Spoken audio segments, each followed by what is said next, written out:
Shalom, salam sejahtera bagi kita semua.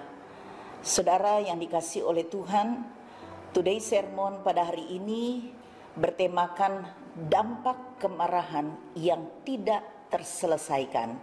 Saya akan memulai dengan sebuah ilustrasi demikian ya. Ilustrasi tentang kepiting.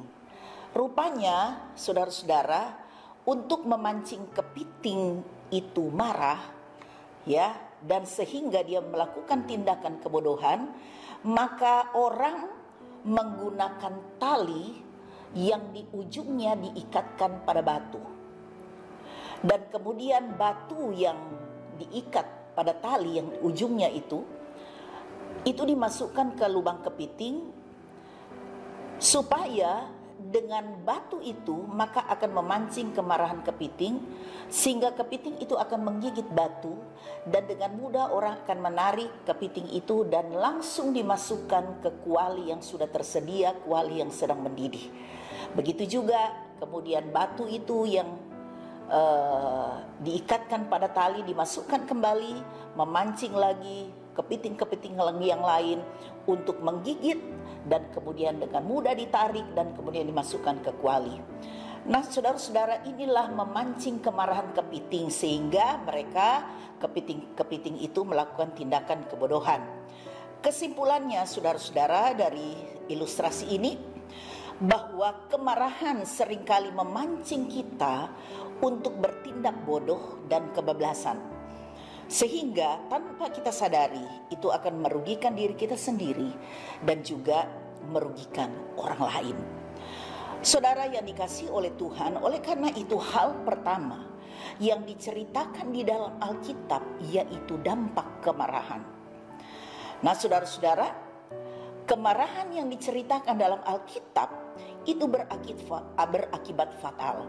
Kita akan membaca di dalam Kejadian pasal 4 ayat 3 sampai ayat yang ke-7, yaitu tentang Kain dan Habel. Demikian. Beberapa waktu kemudian Kain mempersembahkan sebagian dari hasil tanah itu kepada Tuhan sebagai korban persembahan. Habel juga mempersembahkan sebagian dari anak sulung kambing dombanya dengan lemaknya.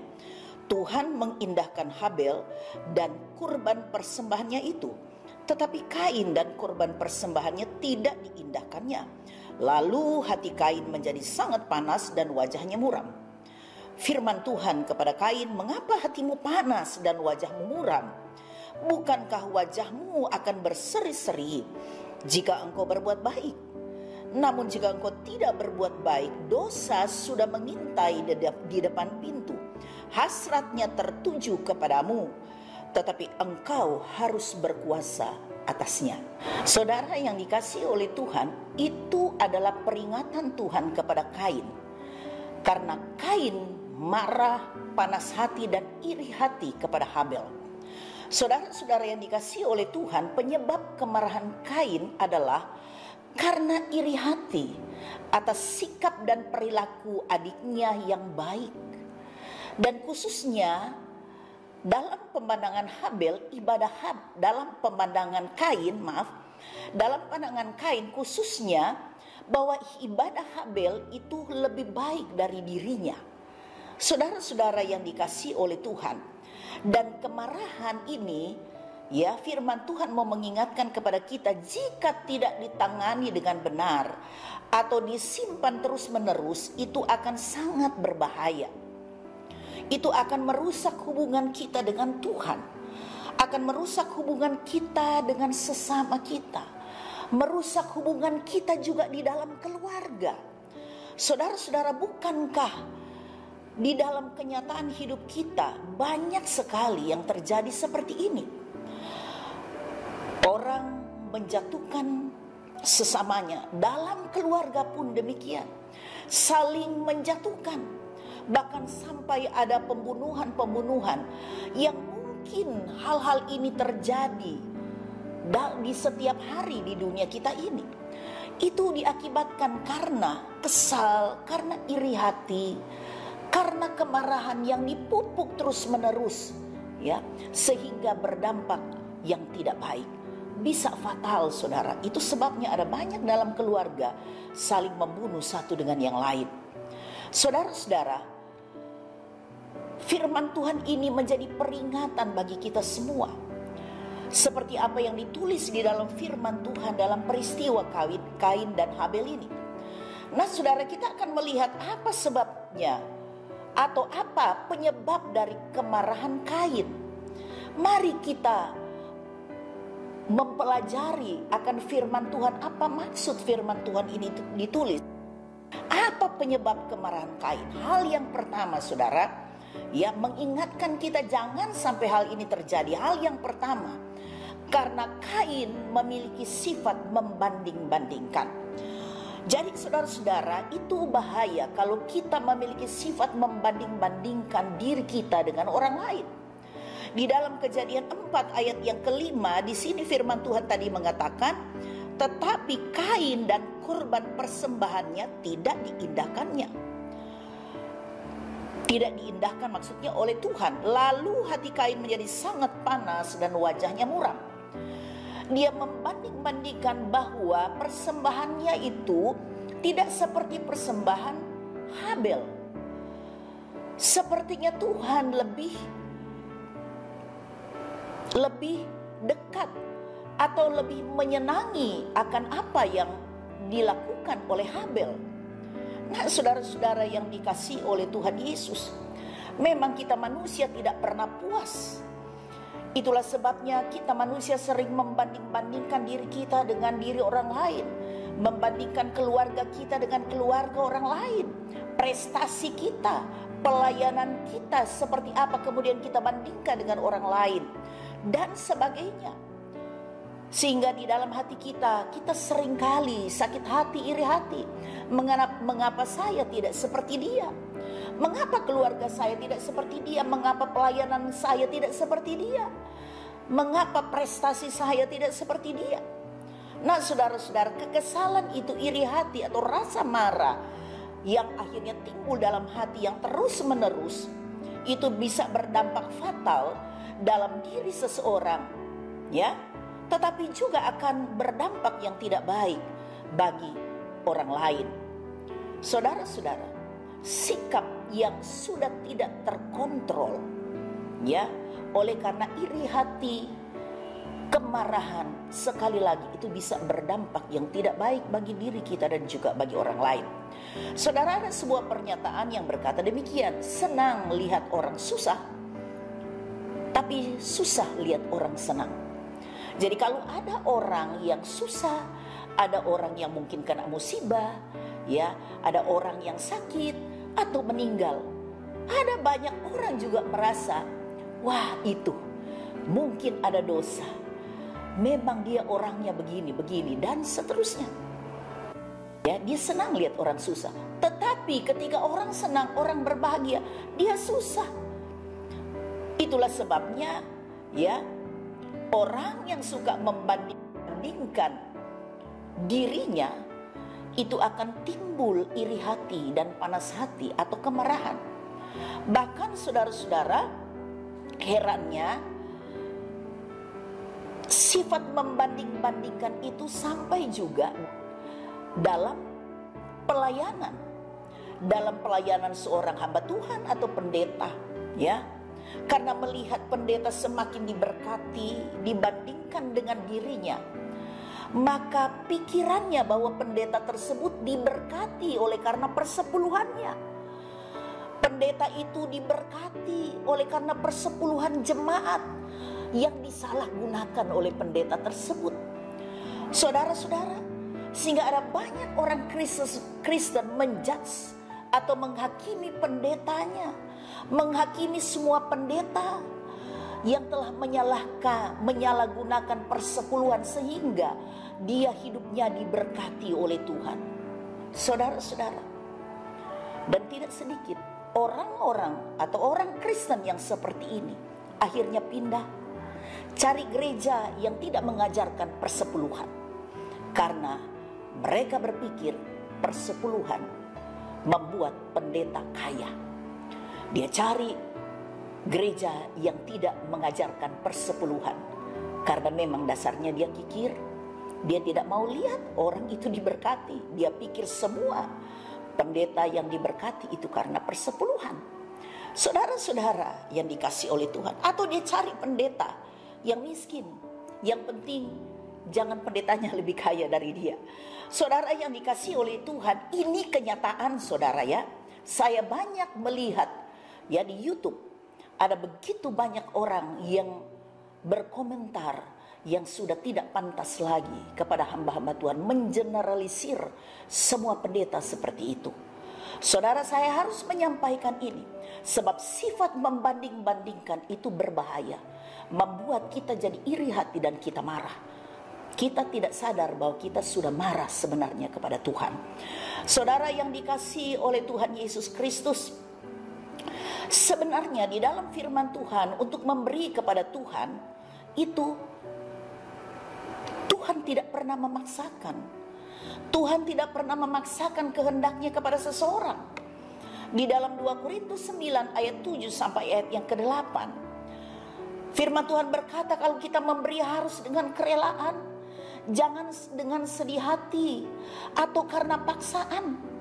Sebab Allah mengasihi orang yang memberi dengan sukacita, karena Allah sanggup melimpahkan segala anugerah kepada kamu, supaya kamu senantiasa berkecukupan di dalam segala sesuatu, dan malah berkelebihan atau berkelimpahan dalam perbuatan yang baik. Saudara-saudara, hal yang pertama ini, jangan kita memiliki sifat membanding-bandingkan. Karena sifat membanding-bandingkan akan menimbulkan iri hati, panas hati, kemarahan. Dan kemarahan ini atau sikap iri hati ini ditulis pertama kali dalam kitab Kejadian. Ya, pertama kali tentang peristiwa marah yang berdampak negatif itu ditulis di dalam kitab Kejadian 4 tadi yang kita sudah baca. Saudara, hal yang kedua, mengapa atau apa penyebab kemarahan Kain? Hal yang kedua adalah Kain memiliki sifat meremehkan nasihat. Saudara, sifat meremehkan nasihat dalam Kejadian 4 ini saya akan baca di dalam ayat yang ke-6 pasal yang ke-4. Firman Tuhan kepada Kain, mengapa hatimu panas dan wajahmu muram? Bukankah wajahmu akan berseri-seri jika engkau berbuat baik? Namun jika engkau tidak berbuat baik, dosa sudah mengintai di depan pintu. Hasratnya tertuju kepadamu, tetapi engkau harus berkuasa atasnya. Saudara-saudara, jika kita memiliki sifat meremehkan nasihat, ya, meremehkan firman Tuhan, maka dosa sudah mengintip atau sudah mengintai di depan pintu hati kita. Saudara-saudara, ada banyak orang Kristen meremehkan nasihat firman Tuhan. Nasihat dari hamba-hamba Tuhan diremehkan. Saudara-saudara yang dikasihi oleh Tuhan, di dalam Kisah Para Rasul 27 ayat 10 sampai 11 itu sudah ada peringatan dari Rasul Paulus sebagai hamba Tuhan, ya. Demikian, saudara-saudara, aku lihat bahwa pelayaran kita akan mendatangkan kesukaran-kesukaran dan kerugian besar, bukan saja bagi muatan dan kapal, tetapi juga bagi nyawa kita. Namun perwira itu lebih percaya kepada jurumudi dan nakoda daripada perkataan Paulus.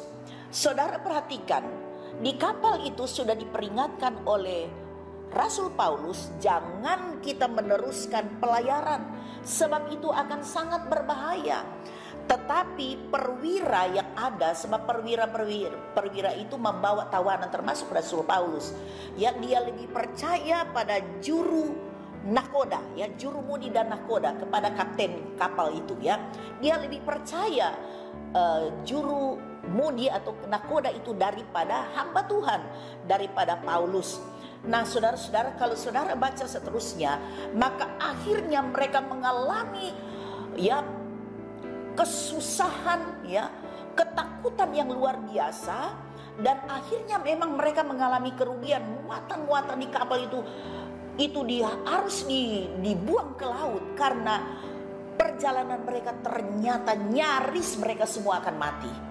Dan kalau kita baca, mereka akhirnya terdampar di sebuah pulau yang namanya Pulau Malta, ya, saudara-saudara. Nah, di situ orang-orang atau perwira-perwira itu tidak mendengarkan nasihat Paulus, tetapi lebih memaksakan diri untuk melanjutkan perjalanan karena dijamin oleh juru nakoda itu. Nah, saudara-saudara yang dikasihi oleh Tuhan, mari kita jangan meremehkan nasihat, apalagi nasihat akan yang disampaikan lewat firman Tuhan. Di dalam Timotius, saudara, pasal 3 ayat 16, firman Tuhan di sana ditulis, semua atau segala tulisan yang diilhamkan oleh Allah itu bermanfaat untuk mengajar, untuk menyatakan kesalahan, untuk memperbaiki kelakuan, dan mendidik orang dalam kebenaran. Jadi semua yang dituliskan di dalam Alkitab, baik perjanjian lama maupun perjanjian baru, itu semua adalah tulisan yang diilhamkan oleh Allah, yang berguna untuk mengajar kita, untuk menyatakan kesalahan, memperbaiki kelakuan kita yang tidak baik, dan mendidik kita dalam kebenaran. Dan di dalam Amsal pasal 19 ayat yang ke-20, di situ juga firman Tuhan berkata, dengarkanlah nasihat, terimalah didikan, supaya engkau menjadi bijak di masa depan. Firman Tuhan ini menjadi pedoman dalam hidup kita, supaya kita bisa hidup bijak ke depan. Ya, saudara-saudara. Kemudian hal yang ketiga, ya, apa penyebab kemarahan Kain? Apa penyebab kemarahan seringkali itu timbul dalam hidup kita? Oleh karena kita memiliki sifat merendahkan orang lain. Kita merasa bahwa seseorang itu tidak pantas jadi orang yang melebihi dirinya, ya. Oh, si A itu tidak pantaslah untuk menyamai saya. Saya ini orang luar biasa, dibanding dengan dia, apa sih dia? Jadi saudara-saudara, merasa seseorang tidak pantas jadi orang yang melebihi dirinya sendiri, diri kita.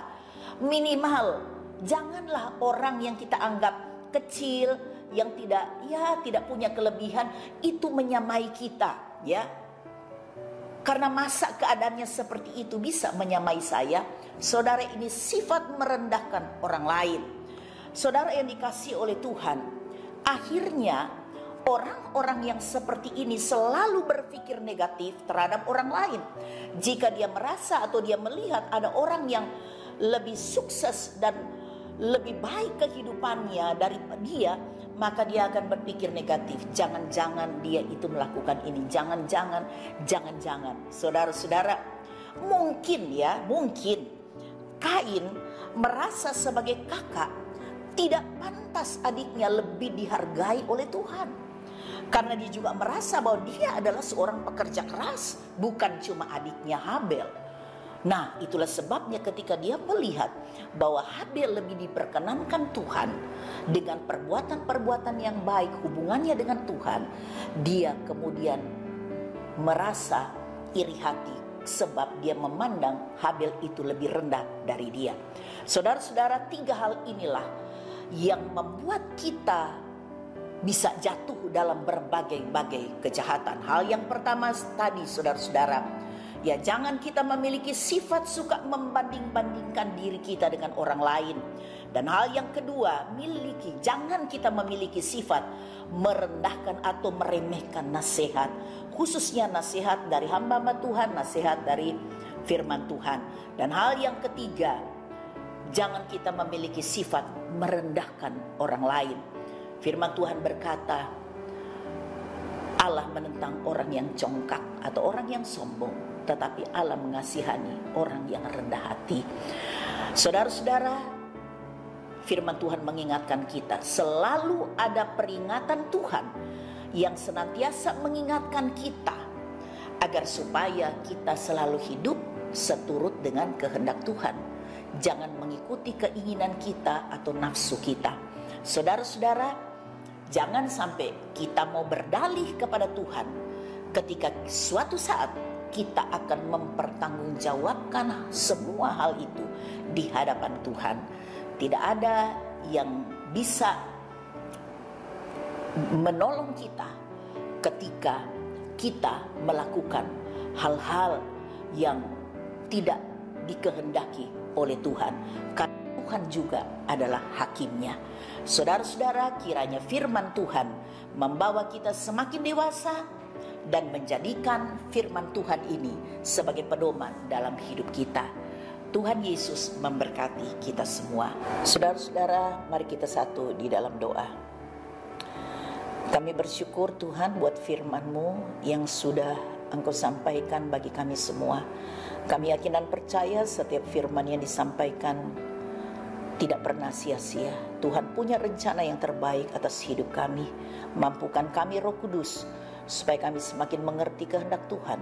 Kami dapat melakukan apa yang Tuhan mau bagi kami, bukan apa yang kami inginkan untuk kami lakukan, tetapi biarlah Roh Kudus akan memampukan kami untuk melakukan seperti apa yang Tuhan kehendaki untuk kami lakukan. Terima kasih Tuhan, sempurnakan kami, semakin hari semakin disempurnakan untuk menjadi sama seperti Kristus. Berkati setiap telinga yang mendengar, dan kami semua diberkati oleh Tuhan untuk terus bertumbuh dalam iman dan pengenalan akan Engkau dengan benar. Terima kasih Bapa, inilah doa dan ucapan syukur kami.